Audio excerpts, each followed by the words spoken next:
കണ്ടോ ശല്യപ്പെടുത്താൻ ഒറ്റൊരുത്തനും ഇല്ലാത്തത്? ഈ സത്യവാലൻ ആള് പെശ കാണുന്ന ന്യൂസ് എങ്ങനെയോ ലീക്കായിട്ടുണ്ട്.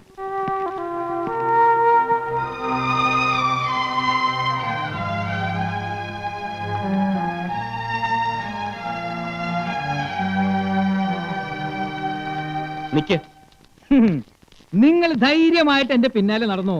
ഈ ഞാൻ മുന്നിലുള്ളപ്പോ നിങ്ങളെ തട്ടിക്കൊണ്ടുപോകാൻ ഒരുത്തനും വരില്ല. അയ്യോ അയ്യോ, എല്ലാത്തിനെയും തട്ടിക്കൊണ്ടുപോയി. അയ്യോ എടാ, പെൺകുട്ടികളെ വഴിയിൽ ബലാത്സംഗം ചെയ്ത് എടുത്ത് സംസാരിക്കുന്നോടാ നിന്നെ ഞാൻ. എടാ നിന്നെ ശരിയാക്കൂടാ. കൊല്ലുന്നേ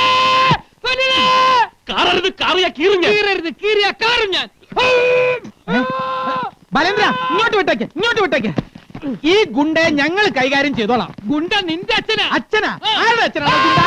ഇരിക്കെ പറയണ, ആരുടെ അച്ഛനാണ് ഗുണ്ടെന്ന്? എന്റെ അച്ഛനാ. അച്ഛൻ പോരെങ്കിൽ എന്റെ അമ്മയും പെങ്ങന്മാരും ഒക്കെ ഗുണ്ടകളാ. ഞങ്ങള് ഗുണ്ടക്കൽ ഫാമിലിയാണ്. പിടിക്കടാ. ബാലേട്ടാ, എന്താ ഈ കാണിക്കുന്നേ? അയാൾ അങ്ങോട്ട് വിടാൻ പറഞ്ഞേ. മാധവേട്ടനായിട്ടുണ്ടായ ലഹളം വെളുക്കൊന്നും പോരെ ബാലേട്ടന്? പോരാ. ഈ ഉണ്ടായൊന്നുമല്ല, ഇനി ഉണ്ടാകാൻ പോകുന്നതാണ് ശരിക്കുള്ള ലഹള. അതിന്റെ തുടക്കമായത്. നിങ്ങൾക്കറിയോ, ഇതിനെല്ലാത്തിനും കാരണക്കാരി ഇവളാണ് എന്നെ വലിച്ചഴിച്ച് വീട്ടിനകത്ത് കൊണ്ടുവന്നത്. നിന്റെ മാനവും ജീവനും രക്ഷിക്കാനാണ് ഞാൻ കയറി ഒളിച്ചത്. അല്ലാതെ നിങ്ങളും മാധവേട്ടനും വിചാരിക്കുന്ന പോലെ ഞാനൊരു വൃത്തികെട്ടവനല്ല.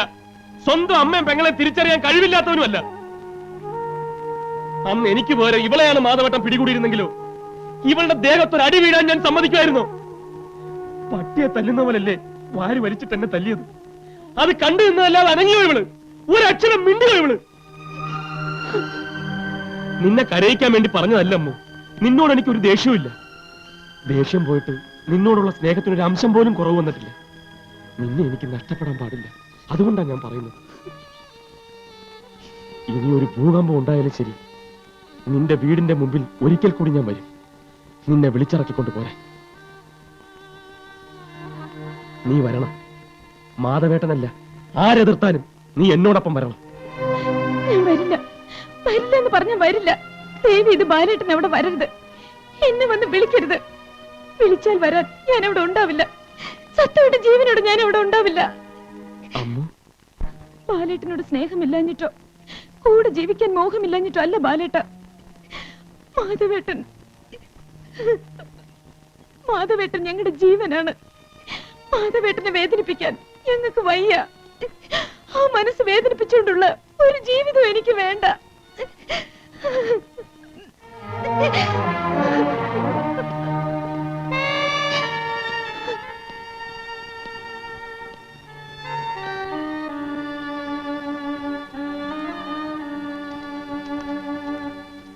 ബാലേന്ദ്ര, ഇവനെ മാക്സിമം ശരിപ്പെടുത്തിയിട്ടുണ്ട്. ഇനി എന്താണ് ചെയ്യേണ്ടതെന്ന് പറ. പെട്ടിയിലാക്കി അയച്ചോട്. അയാൾ പുഴുങ്ങി തിന്നട്ടെ. പെട്ടിയാ? പെട്ടിക്കിപ്പോ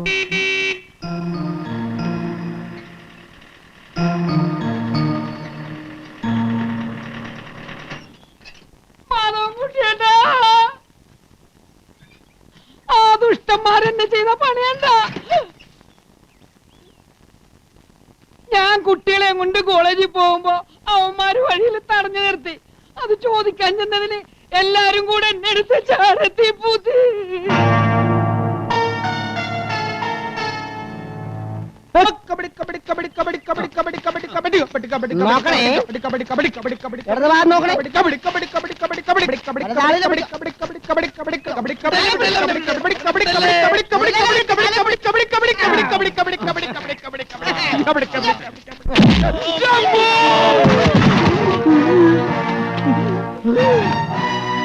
ഓടിക്കോടാ.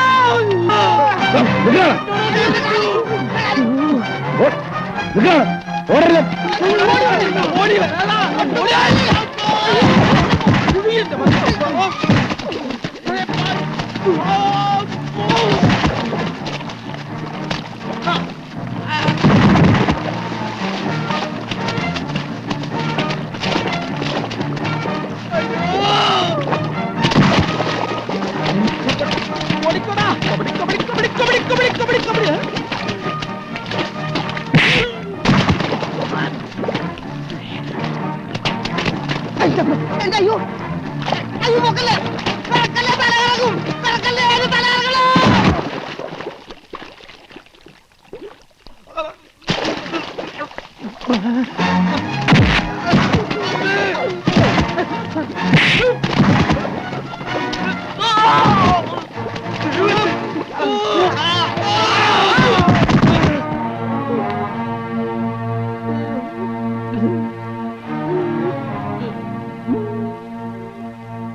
എല്ലാവർക്കും കൂടെയുള്ള ഒടുക്കത്തെ താക്കീതായത്. ഇനി ആരെങ്കിലും എന്റെ പെൺകുട്ടികളുടെ നിഴൽ വെട്ടത്തെങ്ങാനും വന്നാൽ ഒരുത്തനും ജീവനോടെ തിരിച്ചു പോവില്ല.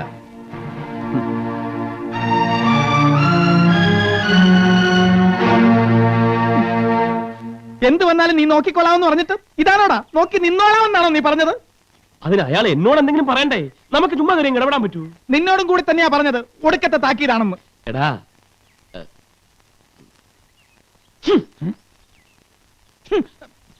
ഈ നാറ്റമൊക്കെ സഹിക്കാം, ജീവിതം തന്നെ നാറിപ്പോയില്ലടാ. ശരീരത്തിൽ കട്ടിയായിട്ടുണ്ടായിരുന്ന എല്ലാം അയാൾ ഉടച്ചു കളഞ്ഞില്ലേ? ഇനി പ്രേമിച്ച് നടന്നിട്ട് വല്ല കാര്യമുണ്ടോ? ഒരു കാര്യമില്ല, അയാളുടെ ഒടുക്കത്തെ ഇടിയല്ലേ അയാളിടിച്ചത്. അയാളുടെ ഒടുക്കത്തെ ആണെങ്കിൽ നമ്മുടെ തുടക്കത്തെയാ. എന്ത് ഇടിയാ? അല്ല, യുദ്ധം.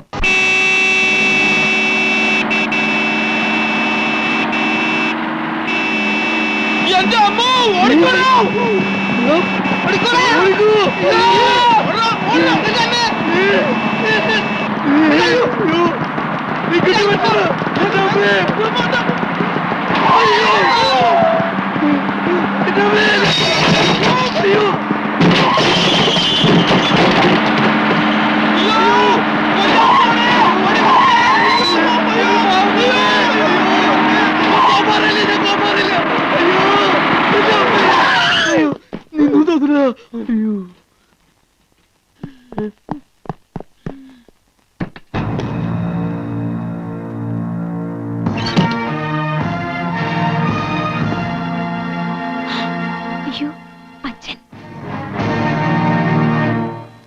ഇതേതാടാ ഈ കലമാടൻ? ഇതാണ് ഹിറ്റ്ലർ മാധവൻകുട്ടിയുടെ അച്ഛൻ, ചട്ടമ്പി പിള്ളച്ചൻ. കൂടെയുള്ളത് തല്ലിപ്പുള്ളി ജബ്ബാർ.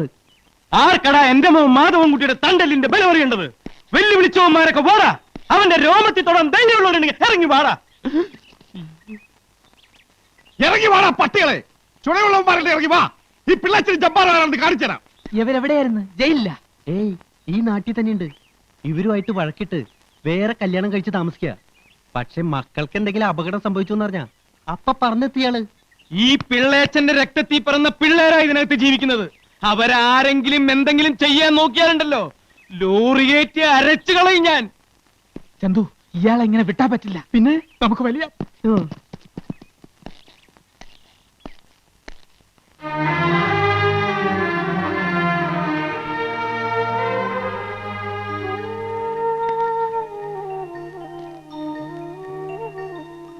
പോയ അത് പോയ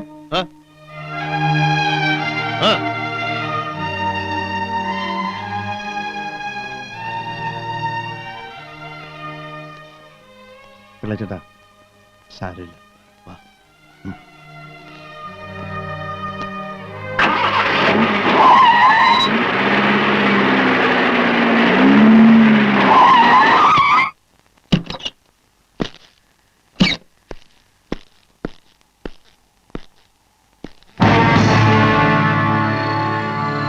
കാലം കൊറേ ആയില്ലടാ നിന്റെ വഴിക്ക് കുറുകെ ഞാൻ വന്നിട്ട്. അത് നിന്നെ പേടിച്ചിട്ടൊന്നുമല്ല, നിന്നോട് പ്രതികാരം ചെയ്യണ്ടാന്ന് വിചാരിച്ചിട്ടുമല്ല. എന്റെ മോൻ മാധവൻകുട്ടി നിന്റെ കൂടെ ഉണ്ടായിരുന്നത് കൊണ്ടാ. അതുകൊണ്ട് മാത്ര നിന്നെ വെറുതെ വിട്ട് ഞാൻ ഇത്രയും കാലം വഴിമാറി നടന്നത്.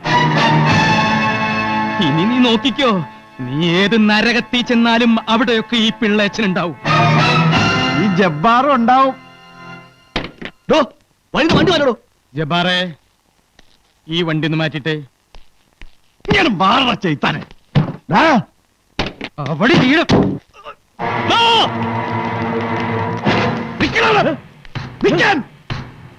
ഒന്നും രണ്ടും കൊല്ലത്തെയല്ല, 16 കൊല്ലത്തെ കണക്കാ എനിക്ക് ഇവനോട് തീർക്കാനുള്ളത്. എന്റെ ഭാര്യയും മക്കളെയും എനിക്കില്ലാണ്ടാക്കിയത് ഇവനാ. എന്നെ ജീവനെ പോലെ സ്നേഹിച്ചിരുന്ന എന്റെ ഭാര്യ ശാരദ എന്റെ മുഖത്ത് കാറി തുപ്പിയത് ഇവൻ കാരണം. അതീ പിന്നെ ഒരിക്കൽ പോലും എന്റെ മക്കൾ എന്നെ അച്ഛാന്ന് വിളിച്ചിട്ടില്ല, എന്റെ മുഖത്ത് നോക്കിയിട്ടില്ല. ആ പടിക്കകത്ത് എന്റെ നിഴൽ വീഴാൻ പോലും എന്റെ മക്കൾ എന്നെ അനുവദിച്ചിട്ടില്ല. ഒക്കെ ഇവൻ കാരണം. ഒരു പാവം പിടിച്ച പെണ്ണിനെയും എന്നെയും ചേർത്ത് കള്ള കഥയുണ്ടാക്കി ഇവന്റെ പെങ്ങളെ പറഞ്ഞ് വിശ്വസിപ്പിച്ച് എന്നെ വഴിയാതാരാക്കി ഇവനാ. ഈ ഇരിക്കലെ പന്നിയാ. നിന്നെ ഞാൻ വിടില്ല, നിന്നെ ഞാൻ വിടില്ല ഗംഗാധര, ഞാൻ വിടില്ല.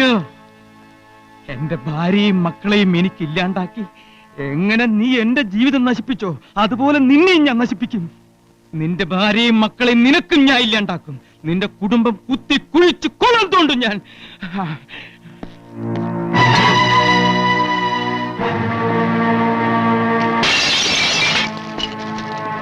അടിച്ച് പൊളിക്കപ്പിള്ള ചേട്ടാ.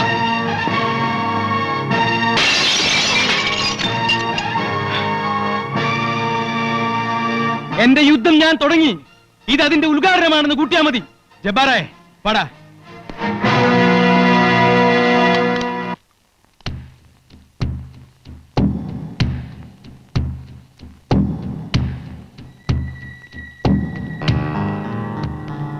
എന്നെ വിളിച്ചായിരുന്നു. ഞാനൊരു എഴുത്ത് തരാം, അതും കൊണ്ട് നീ ഒരിടം വരെ പോകണം. പോകാൻ നിനക്ക് പേടിയുണ്ടോ? കോമ്പാറയിലേക്കാ.